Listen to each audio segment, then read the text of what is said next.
I want to bring up JP Lane. JP was born in Ohio, but raised in Green Bay, Wisconsin, and he's a Packer fan.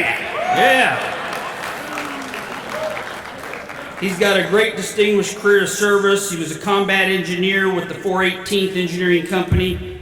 In 2010, he'll talk about his story, his job. The Taliban tried to blow this man up 3 times. The 3rd time, they took his legs. And he's got a great story. This is what's amazing. His family was told, if he lives, he won't be able to talk and he won't be able to walk. And as you can see, not so. And you're going to get to hear him speak, and he's also going to be singing a beautiful song at the end of this. And please make welcome a patriot, a hero, a man of God, and a bright light in our nation, JP Lane.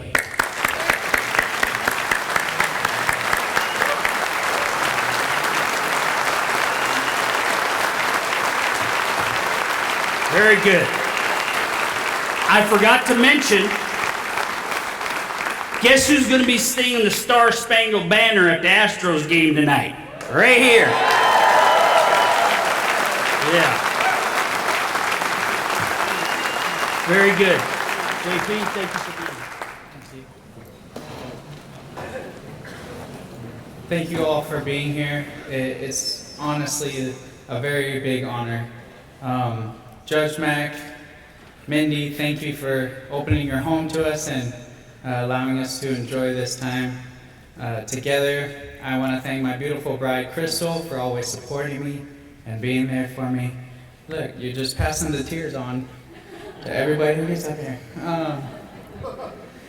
I want to thank the military servicemen and women and those serving the community. It is an honor to have you in our nation, continuously watching over it, because it wouldn't be as great as it is without you. And Judge Mack already mentioned it. That was going to be my opening joke. That I know the only reason you wanted me here was to have another Packer fan in the room. That's hilarious. So, again, I'm JP Lane, and I always tell everyone that everyone who signs the dotted line and decides to serve this country does it for a reason. It may be following in the footsteps of their family members. It may be for educational purposes, because the military takes care of our school, which is nice. It may be for pay, or it may just be to get the heck out of the house. You never know. But no matter what that reason is, it's in their heart, and God instilled it in them to serve this country for a reason. My reason was because of 9/11.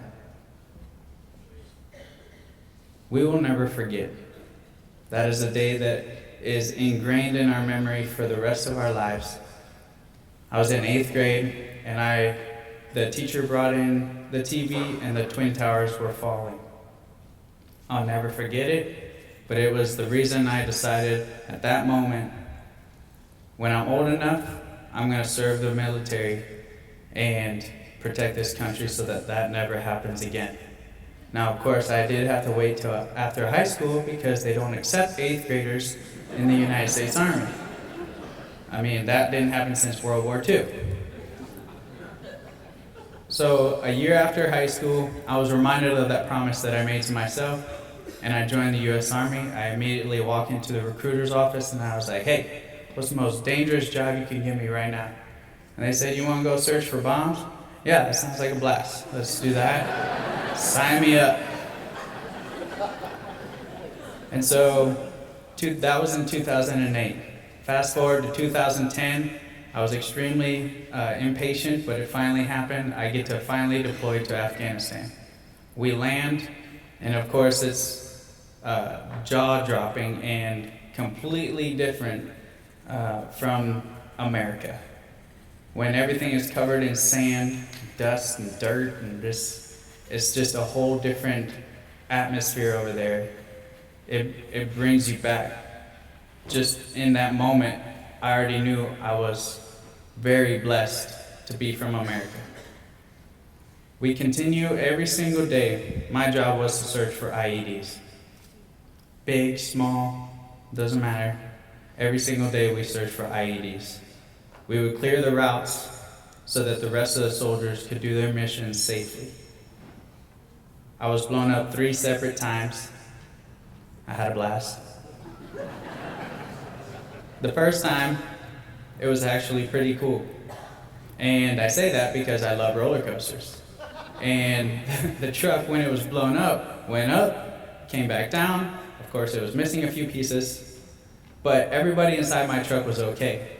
So to me, I'm thinking, okay, all my soldiers are good, only the truck was totaled. I think we're good. I can do this all day long. And I look over at my truck commander in the passenger seat and I'm like, let's do that again. And he officially knew I was crazy at that moment.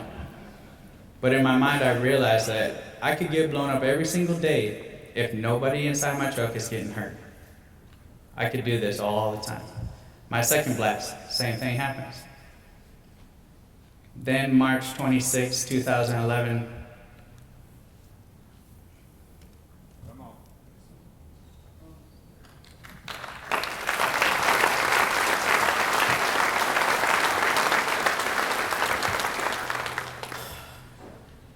promised myself I wouldn't cry. My best friend was shot and killed by a sniper. And it changed my whole world. I went from being a happy-go-lucky guy and enjoying my service for this country and doing what we did over there to I hate everything. I don't like this anymore, and all I want to do now is just hunt for revenge. And my whole heart was turning black because of that.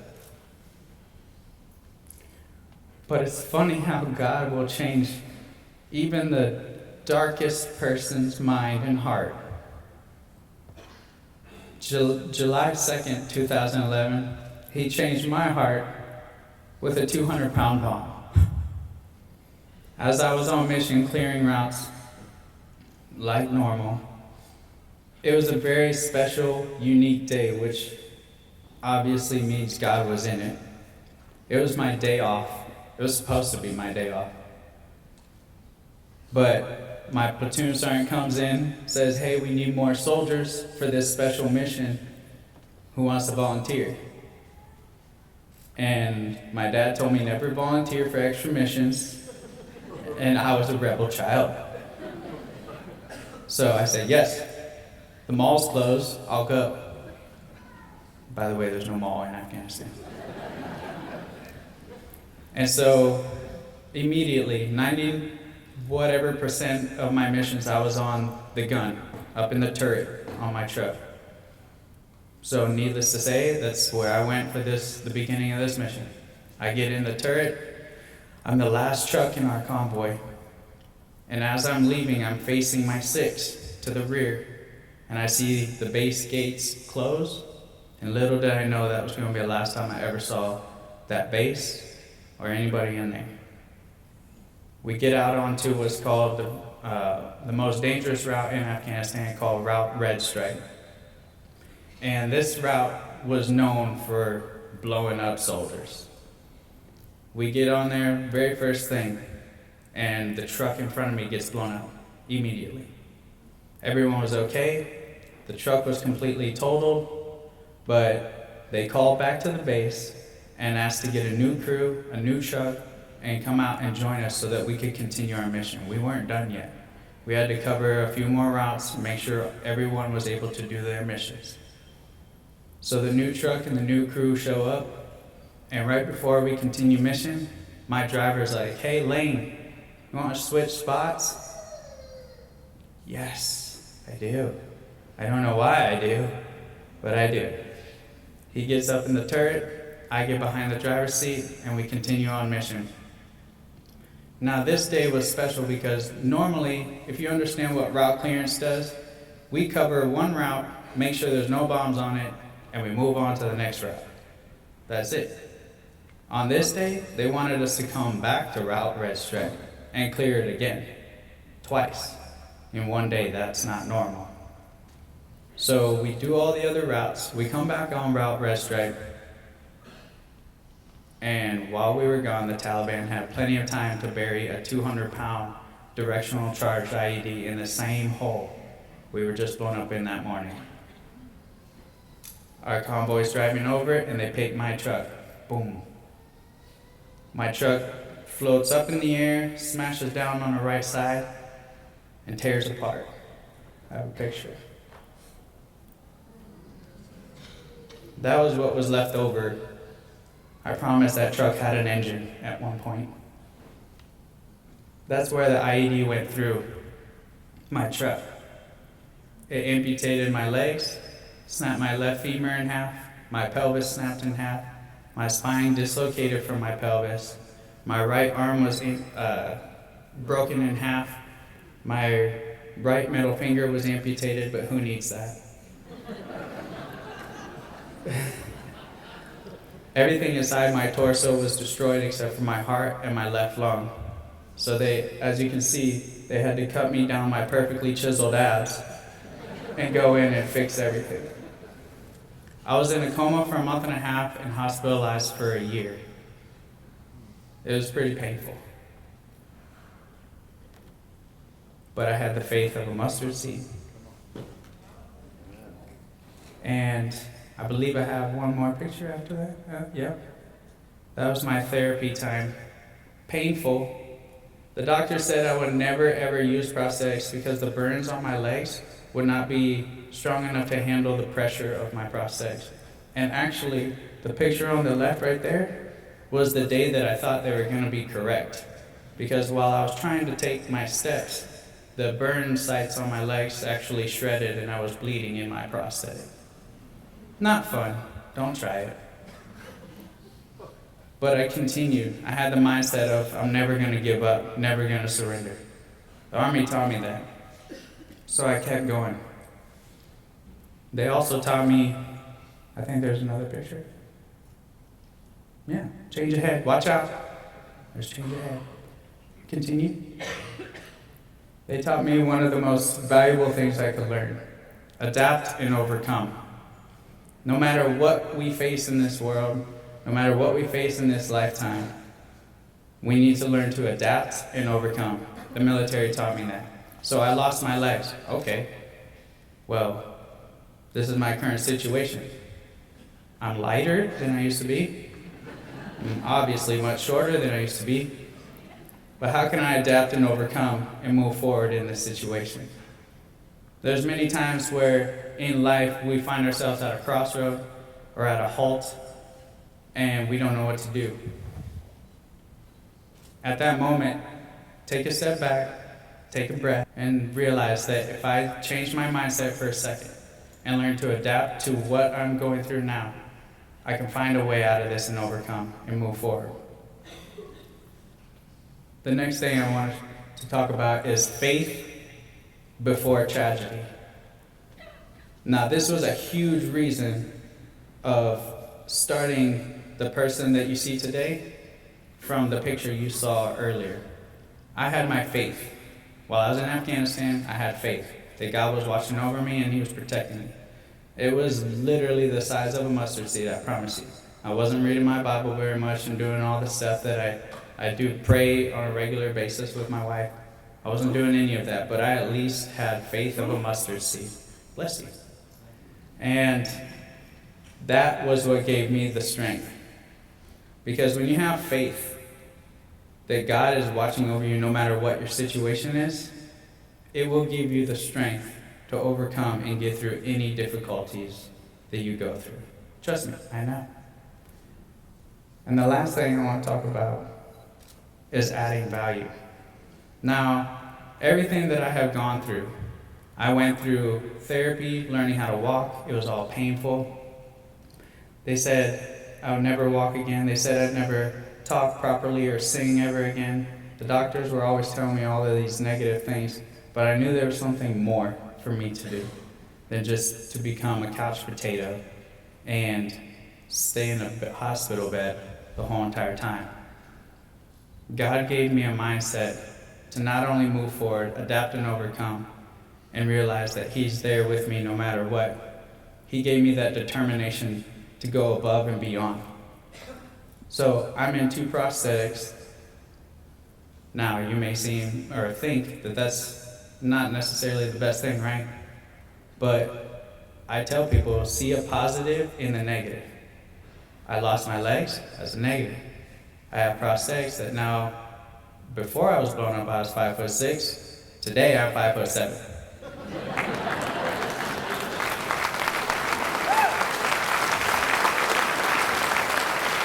That's one of my favorite positives of this situation. Another one is the fact that I will never have athlete's foot ever again. Ever. And of course, as you probably already would imagine, I save a lot of money on socks. Yeah, I only need 1 pair for like 10 years. But learning how to be the person I am today with my faith, with my support, and everything that I've gone through, that has added value to my life. But I didn't want that to stop. I wanted God to show me how to add value to other people's lives. And just by encouraging people, by lifting them up, by letting them know that they're not alone and that they can overcome anything, I pray every day that that adds value. And we all can do that. As you're all here today because of your faith. Because God has given you another day of life, and we shouldn't waste it. There's a song that I would like to sing for you all that actually helped keep me alive. This song is called Only a Mountain by Jason Castro, and it talks about the mountains that are in front of us, the things that we go through. It's only a mountain. You tell it to move, and it'll move. Anything that you may face, just remember that. This seems like a big mountain, but God said I can move it, and I can get past.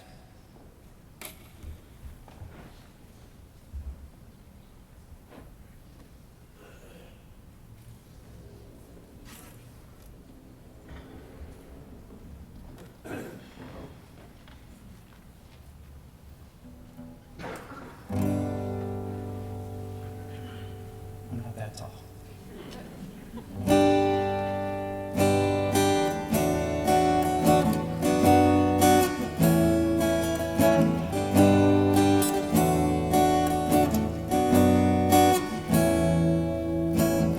Another day, another fight. It always feels like an uphill climb. Another step, another mile. The story of your life. It's harder than you ever thought, and it costs you everything you got. When you're back against the wall and you feel like giving up. This is only a mountain. You don't have to find your way around it. Tell it to move, it'll move. Tell it to fall, it'll fall. This is only a moment. You don't have to let your fear control it. Tell it to move, it'll move. Tell it to fall, it'll fall. You gotta find a second wind. It's not as high as you think it is.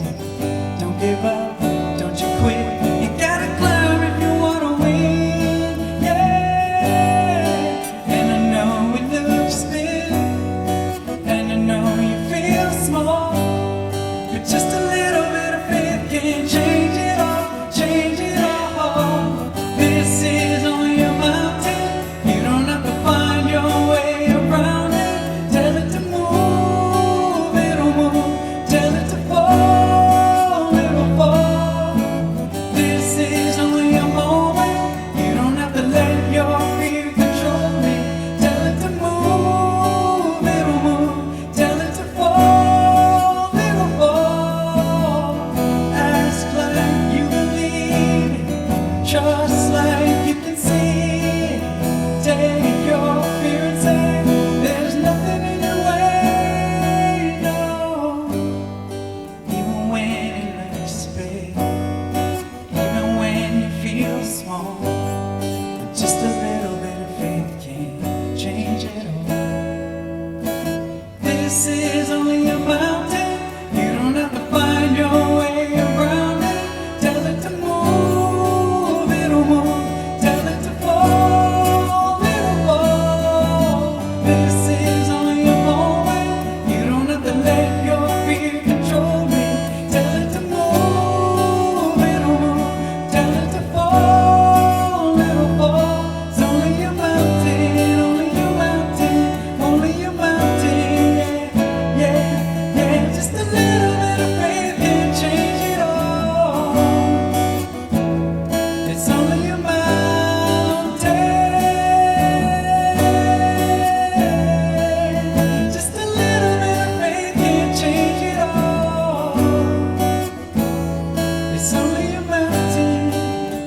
Thank you very much. This morning I found out that Chase and I are actually in the same boat. The 28 surgeries that I went through, one of those surgeries is called a tracheotomy, and they put a tube through my throat because I wasn't breathing properly. When they took it out, they accidentally destroyed my vocal cords, and I had to go through speech therapy and actually learn how to talk again, which I'm sure my wife enjoys. But they said I would never ever sing again. And just like Chase, I would have loved to be up in heaven for a split second. When the doctor said that, I bet you any money God was laughing super hard. Thank you all so much. God bless.